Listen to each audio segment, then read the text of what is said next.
जय हिंद। मैंने social media में कई बार देखा है कि लोग मोदी जी को फेंकू फेंकू कहते हैं। पहले मैं समझता था ये लोग मोदी जी को पसंद नहीं करते हैं, इसलिए उनका अपमान करने के लिए उन्हें फेंकू कहते हैं।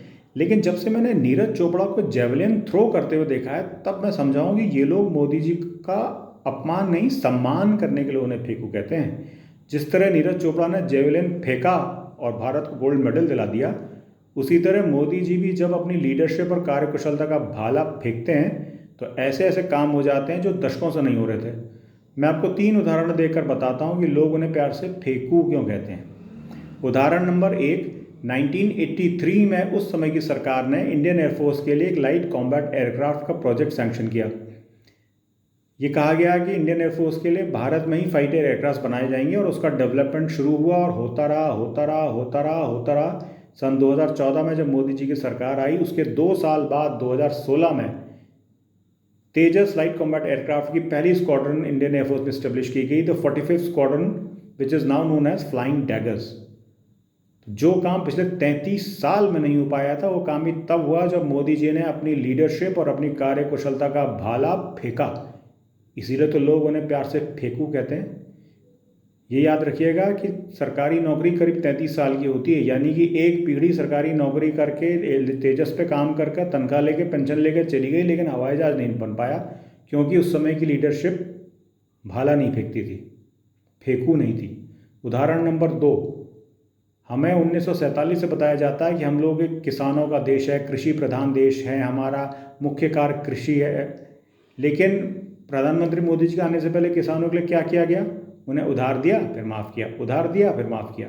जब मोदी जी की सरकार आई तो वो समझे कि किसानों का नुकसान बचाने के लिए ज़रूरी है कि उन्हें रेफ्रिजरेटेड ट्रांसपोर्टेशन दिया जाए, सामान एक जगह से दूसरे जगह ले जाने के लिए ठंडी गाड़ियाँ दी जाएँ। अगस्त 2020 में जब सारी दुनिया कोरोना का रोना रो रही थी, तब मोदी जी ने पहली किसान रेल चालू करी। ये एक रेफ्रिजरेटेड ट्रेन है, पहली ट्रेन चली महाराष्ट्र से बिहार तक। इस गाड़ी में फल और सब्जी ताज़े ताज़े महाराष्ट्र से बिहार पहुंच गए। किसानों को नुकसान भी नहीं होता है। जब नुकसान नहीं होता है तो अपना उधार चुका देते हैं और बैंकों को भी नुकसान नहीं होता है। ये काम 70 साल बाद हुआ, वो भी तब जब मोदी जी ने अपनी लीडरशिप और कार्यकुशलता का भाला फेंका। इसीलिए तो लोग उन्हें प्यार से फेंकू कहते हैं।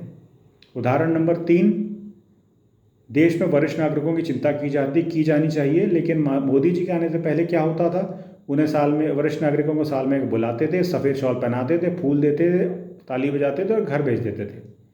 मोदी जी ने सरकार बनाने के बाद ये समझे कि बुज़ुर्गों को अपनी पेंशन लेने के लिए ट्रेजरी और बैंक की लाइन में खड़े रहना पड़ता है अपना लाइफ सर्टिफिकेट देने के लिए। नवंबर 2014 में मोदी जी ने आधार पर आधारित जीवन प्रमाण लाइफ सर्टिफिकेट शुरू किया। घर बैठे बैठे अपने मोबाइल फ़ोन पर उमंग मोबाइल ऐप डाउनलोड करें, उससे आधार बायोमेट्रिक पैड जोड़ें, अंगूठा लगाएं और जमा हो गया लाइफ सर्टिफिकेट।